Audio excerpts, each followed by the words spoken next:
Здравствуйте, дорогие телезрители. Все мы знаем, что на селе жить нелегко.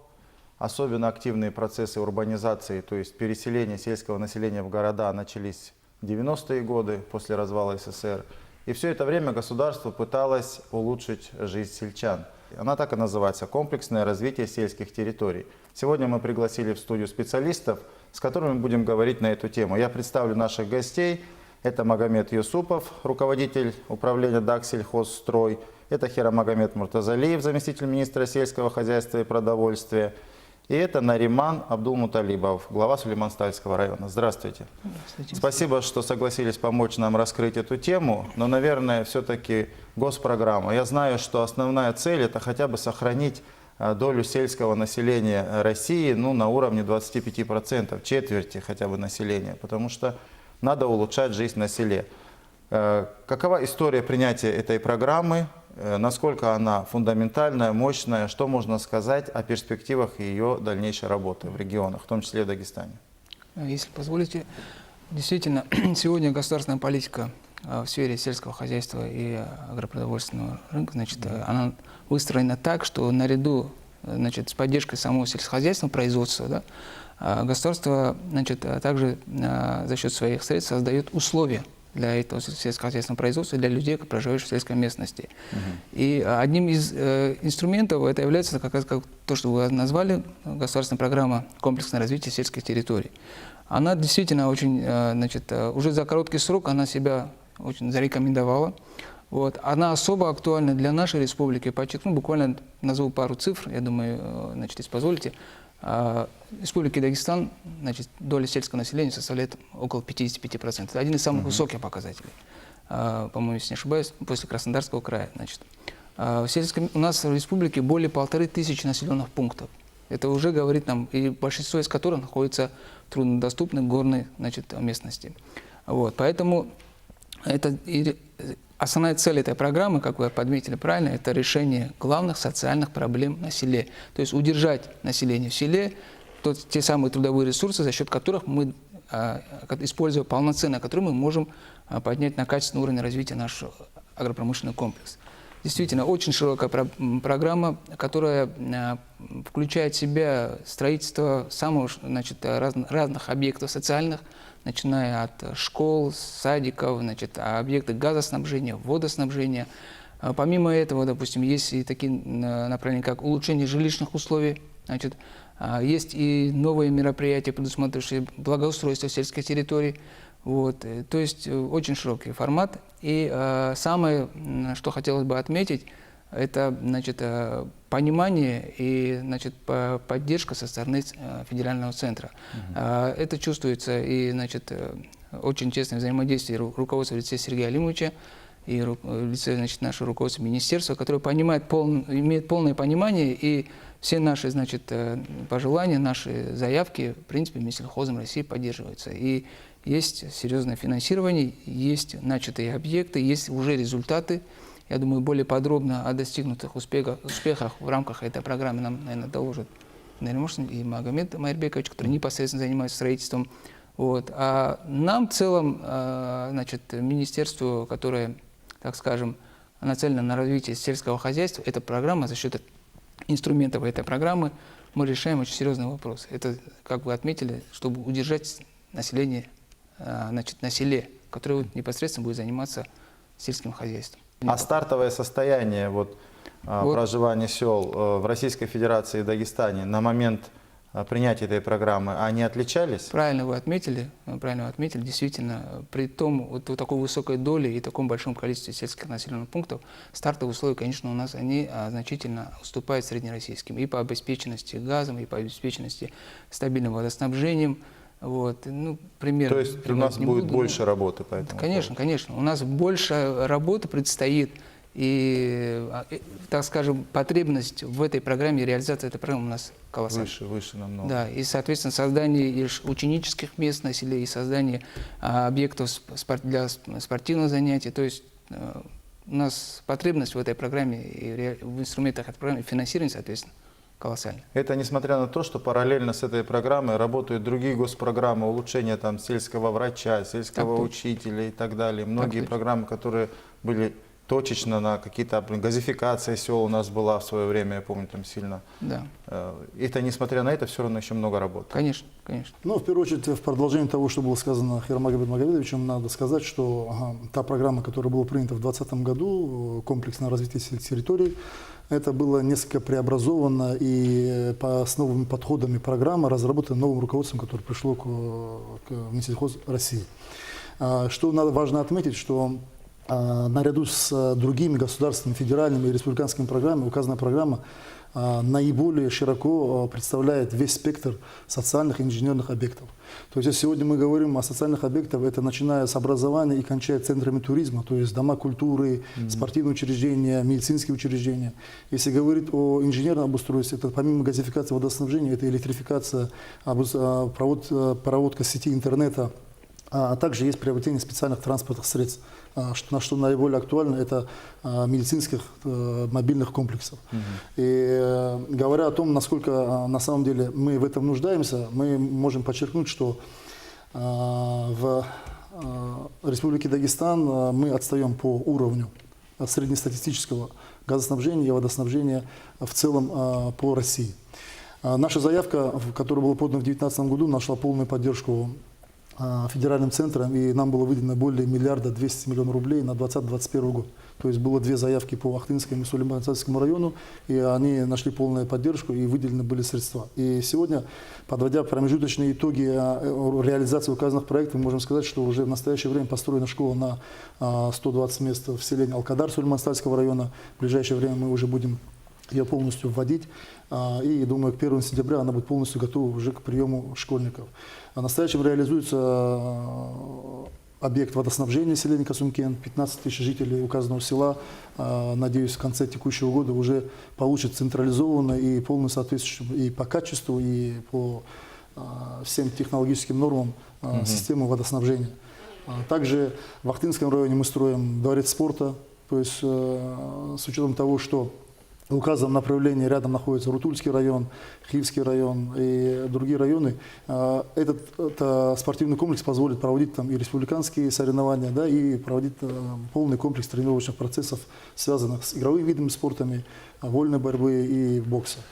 Также там планируется строительство школы на 120 мест и детский сад. Помимо всего этого, есть еще ряд объектов, связанных с газоснабжением, рядом расположенных с Касумкентом сел. И что хочется отметить, вот подход именно комплексный подход развития сельских территорий, он подразумевает, что мы сегодня не раздаем каждому селу по Сергей, что тоже, конечно, немаловажно, но именно наша программа, она направлена на то, чтобы сегодня удовлетворить и закрыть весь спектр проблем, которые на сегодняшний день существуют, для того, чтобы мы сказали, что указан населенный пункт, или район, или сельская агломерация сегодня достаточным образом создана там инфраструктура.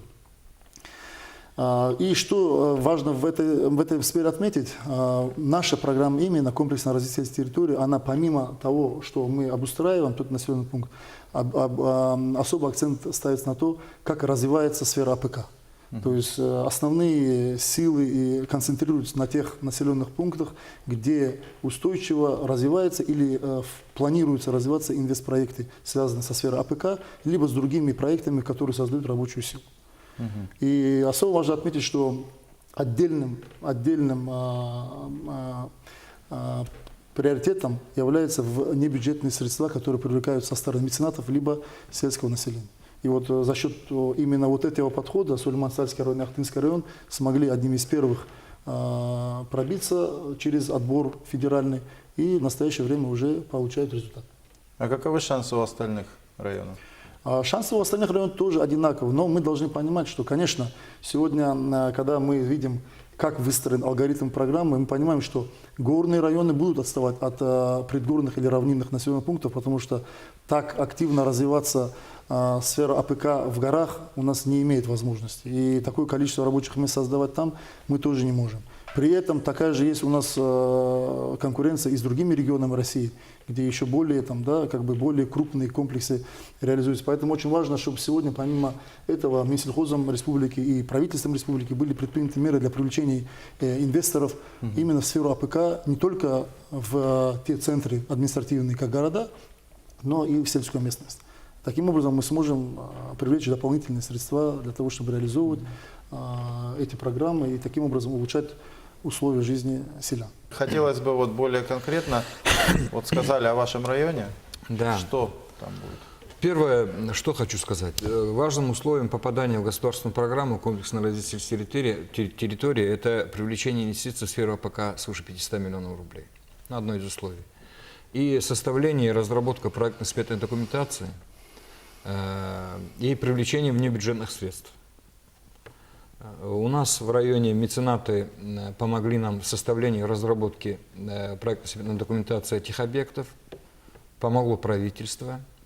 И меценаты софинансируют реализацию этой программы 5%. В истории района такого не было, что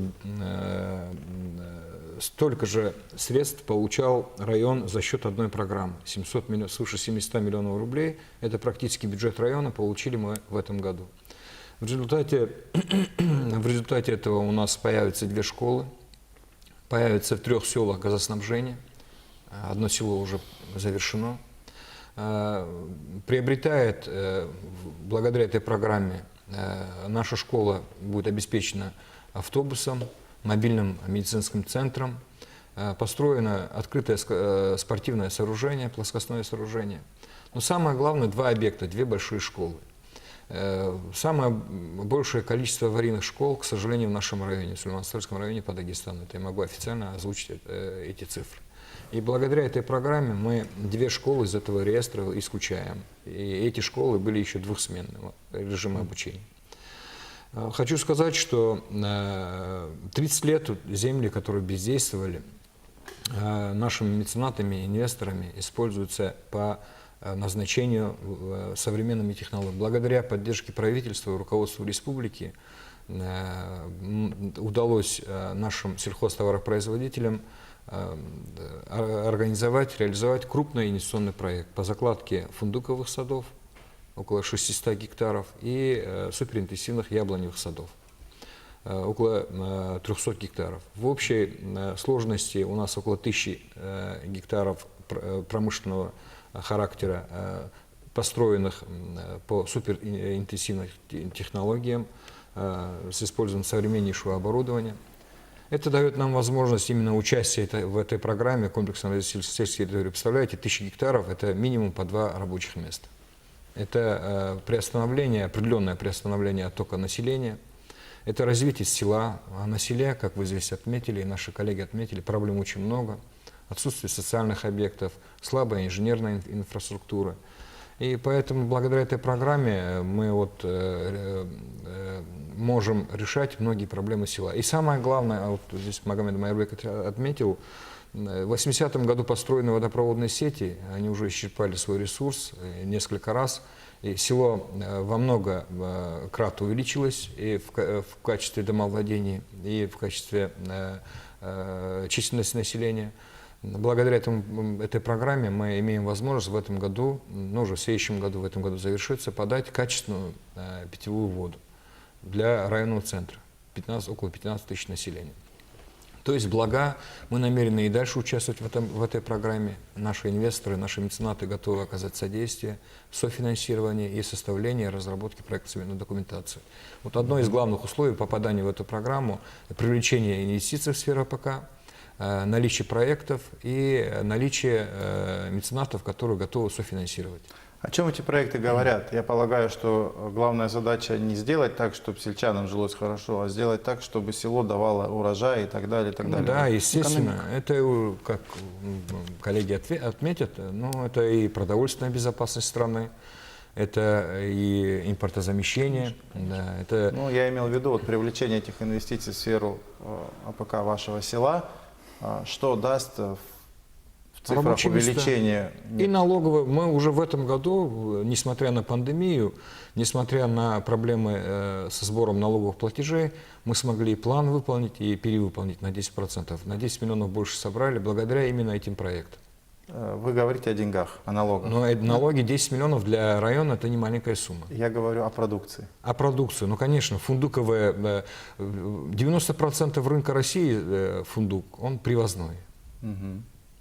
То есть элементарное Есть импортозамещение. И главное, на юге Дагестана яблоки по вкусовым и по другим качествам отличаются. В лучшую сторону. То есть у нас свой фундук, Свой фундук, свои яблоки. свои яблоки. Вот это мы увидим.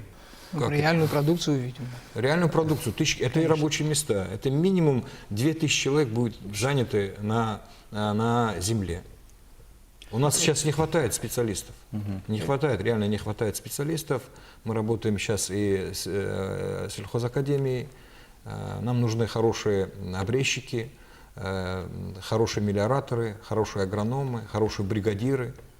Ищем. И, конечно же, в эти условия они пойдут. Конечно. Да, и зарплата выше, чем у госслужащих. Прекрасно, прекрасно. В целом программа насколько рассчитана, и кроме этих 2 районов у нас 1500 населенных пунктов, и там, знаешь, сколько районов? 42,2, это же огромная разница. Ну вот на следующий год мы заявляемся, Да, Магомед сейчас подчеркнет. что хочется сказать, да, на самом деле проблем много, и проблемы о себе сами говорят. Вот в последнее время мы видим проблемы там, да, отравлений и всего остального, это имеет место быть, и вся эта проблематика она накапливается. Но сегодня, создавая вот такие примеры комплексного подхода, мы не только привлекаем федеральные средства, но и обратной волной от поступления налогов сегодня расходуются и республиканские средства тоже таким же комплексным подходом. Вот, когда мы говорим о газификации, помимо тех объектов газификации, которые были именно в этом проекте по федеральной программе, мы завершили еще ряд проектов газификации за счет республиканских средств. Это мы сегодня говорим, что это такой как бы мультипликативный эффект имеет вся эта процедура и реализация всех этих проектов.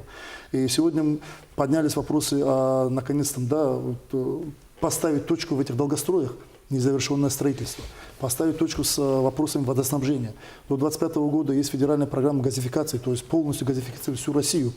Что касается именно нашей программы, она была разработана до 2025 года, но внесено предложение о том, чтобы продлить именно вот этот подход до 30 года и дополнительно увеличить финансирование. В настоящее время мы знаем, и главой страны озвучивалось о том, что село должно быть поддержано, и уже, как пример, в текущем году из тех средств дополнительно было 3 миллиарда выделено на указанную программу. В следующем году, как я разговаривал со специалистами Москвы, ожидается более 20 миллиардов дополнительных средств. То есть, охватить районы получится уже мы понимаем, большее что количество районов. это будет зависеть от того, как мы будем реализовывать качественно и в какие сроки мы будем реализовывать эти проекты и какая будет отдача. Когда говорили об эффективности, есть 2 составляющие успеха, да, вот именно в нашей программе. Говоря о предотвращении оттока населения, либо притока населения в село, есть 2 составляющие. Это условия жизнедеятельности и работа. Если одного из них не будет, мы не сможем удержать село. Конечно. И поэтому сегодня, для того, чтобы говорить одного патриотизма и энтузиазма наших жителей, которые до сих пор живут без условий в селах, надолго не хватит. Поэтому нам нужно поэтапно вот именно так выстраивать работу, чтобы мы создавали, помимо рабочих мест в социальных объектах, мы должны создавать рабочие места именно в инвестпроектах, промышленные объекты, объекты АПК. И дополнительно создавать уже условия, цивилизованные условия жизнедеятельности, чтобы люди потом, когда у них растут дети, не отрывали от этих сел и не убегали в города для того, чтобы дать хорошее образование или получить хорошую медицинскую помощь, мы должны создать те же условия на селе. И вот мы понимаем весь спектр проблем, который в целом по стране. Если мы правильно реализуем в течение этого года, следующего года указанные объекты, я уверен, что эта программа, она будет как бы фундаментом для того, чтобы развивать все остальные программы федеральные, именно когда мы говорим о комплексном подходе развития того или иного населенного пункта, будь это город, или будь это село, или другая какая-то местность. То есть, если я вас правильно понял, то дальнейшее финансирование этой программы в Республике Дагестан будет зависеть от качества исполнения в этом году. Конечно. А попадание районов в эту программу будет зависеть от того, как районы инвестируют, да, в настоящее время привлекают средства в АПК и составляют документы, то есть от грамотности их руководителей и от желания самого района развивать сельское хозяйство. Так точно. Мы можем подтвердить, что в настоящее время уже 5 заявок от районов получили, мы их направили в Москву для предварительной проработки. А вот Сулейман-Сальский район повторную заявку дал, именно вопросы канализации там затронуты, еще ряд социальных важных объектов. Но мы проходим федеральный отбор. Поэтому по результатам федерального сбора будет объявлено, какие из наших проектов прошли на следующий год. Но уже в этом году нам нужно нарабатывать те проекты, которые мы будем защищать в 2023, 2024, 2025 году, чтобы мы говорили о вот каком-то плане территориального там, да, развития именно сельских территорий республики. То есть планирование на перспективу. Конечно. Отлично. Конечно. Ну, я думаю, главная задача развития всех сельских программ – это обеспечение продовольственной безопасности региона, в первую очередь, и государства. У нас насколько она обеспечена? Действительно, очень серьезная проблема. Это одна из ключевых задач и государства, и республик, соответственно. Да, есть, так сказать, позиции, по которым мы себя обеспечим полностью, и более того, переизбыток, который мы можем спокойно и увозим, вплоть даже на экспорт.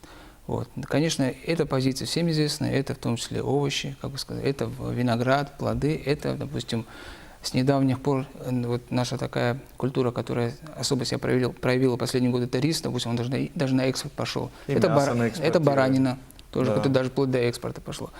Вместе с тем, даже имея объем производства, который нам позволяет себя обеспечить полноценно, здесь тоже есть ряд проблем, решением которым мы сейчас занимаемся. Это речь о чем идет? Речь идет об организации нормальной логистики и хранения. То есть даже производя, мы круглогодично эту продукцию пока еще полноценно не можем себя обеспечивать. А внутри сельских территорий можно это строить? Конечно, конечно. И нужно, наверное. Да, и нужно даже, да. И помимо крупных логистических центров, да, таких крупных, мы также ориентированы и на небольшие. В частности, вот, допустим, Нариман говорил о том, что у них сейчас идет активная закладка интенсивных садов и так далее. Да. Параллельно этот же инвестор занимается тем, что создает там хранение. То есть вот тот подход, правильный подход, при котором та продукция, которую мы производим, мы можем ее круглогодично, и тем самым решая. Действительно, бывает иногда казусы, когда мы проходим на рынок и видим там зарубежную картошку, или, да, это вне сезон, действительно. Ну, вот таким подходом, как, вот, допустим, у инвестора в Сулейман-Стальском районе, вот, мы будем, это позволит нам решить эту проблему, что у нас эта продукция, наша продукция будет круглогодична. Есть, конечно, позиции, по которым, допустим, мы себя полноценно не обеспечиваем. Допустим, вот в последнее время обсуждается, это продукция птицеводства, яйца и мясо птицы. С учетом этого, значит, мы сейчас в Минсельхозе прорабатываем, значит, некие новые инструменты. Конечно, будем пытаться защищаться и в Минсельхозе России, но если не получится, хотя бы за счет средств чисто республиканского бюджета, новые меры поддержки для того, чтобы, значит, наращивать объемы, создавать мощности именно в птицеводстве. То есть вот такие, да, есть действительно позиции, как вы говорите, по которым мы отстаем, мы себя полностью не обеспечим, но мы, значит, нацелены вот так поблочно, выдергивая, допустим, условно, там наиболее, где у нас проблема, вот, птицеводства. Вытащили, изучили, все, значит, проработали меры поддержки, вышли на уровень на правительство и, соответственно, завлекая инвесторов, чтобы они реализовывали эти инвестиционные проекты за счет поддержки государства. Можно добавлю?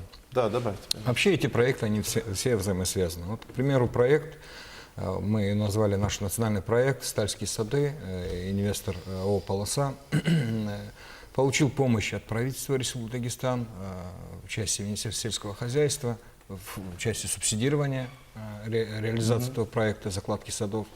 И, естественно, вот это нам помогло включиться в госпрограмму уже федерального уровня. То есть все взаимосвязано. Сейчас стоит проблема строительства фруктохранилища крупного. Цена вопроса около 5 миллиардов рублей. Это большие инвестиции. Здесь, конечно, без помощи государства, какой бы инвестор ни был, он не справится. И здесь, конечно, нужна инфраструктура, это дороги, это электричество. Это хранилище будет потреблять столько же энергии, столько весь район. Здесь проблем очень много, они все взаимосвязаны. И бесперебойная подача. Бесперебойная, да. Уже проектирование завершается, уже определены места. Фактически возрождение села связано с этими программами. Это фактически точки роста. То есть дальнейшее будет идти развитие. Мы сейчас по валу, по сбору урожая самые лучшие времена советской эпохи перегнали по фруктам. Еще хотелось бы дополнить. Что-то можно делать с технологиями производства? Это серьезная проблема, и при формировании, значит, тех мер поддержки, о которых я говорил, новых, да, в том же птицеводстве, конечно, мы будем ориентированы в первую очередь на это, значит, чтобы были применены именно те технологии, которые позволяют выпускать качество. Это один момент. Второй момент я хотел бы все-таки отметить, что сами инвестора сейчас стали тоже, ну, те, кто вкладывает в создание таких производств, если раньше они об этом как бы не задумывались, сейчас с учетом того, что, как вы понимаете, на рынке выдержать конкуренцию очень тяжело. Поэтому они сами тоже уже отходят от того принципа, когда, ну как скажем, в погоне за рублем, чтобы они где-то экономия производили, может быть, не совсем качественную продукцию. Сейчас они тоже нацелены, они видят, если у них продукция будет некачественная, она просто не выдержит конкуренции. Поэтому они тоже уже, многие переориентировались. Они стараются производить именно качественную продукцию, которая потом в итоге на прилавке будет выдерживать конкуренцию. Поэтому здесь и государственный как бы механизм, и в то же время сам инвестор тоже становится более умный и более, как бы, скажем, рачительный. Он не будет просто выкидывать свои деньги, производить некачественный продукт, который потом может просто у него остаться и не уйти. То есть здесь две составляющие. Мы, конечно, на это обращаем внимание и будем полноценно это использовать в наших программах. Что ж, спасибо большое. Мы выяснили самое основное. Во-первых, это улучшение жизни на селе.